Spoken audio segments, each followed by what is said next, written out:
হ্যাঁ, রডের দাম এখন আকাশ ছোঁয়া, তাই আমরা চালাকি একটা কাজ করে ফেললাম। রড বাদ, এবার ঢালাই করলাম বাঁশ কেটে। হ্যাঁ, ঠিক শুনছো, বাঁশ দিয়ে ঢালাই একটা কোনো জোকস না।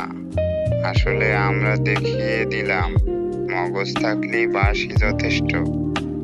টাকা বাঁচাও, মাথা খাটাও, বাঁশে কাজ চালাও। ভিডিওটি দেখে তোমরাই বিচার করো। আইডিয়া ভালো লাগলে একটা শেয়ার করে দিও। ধন্যবাদ।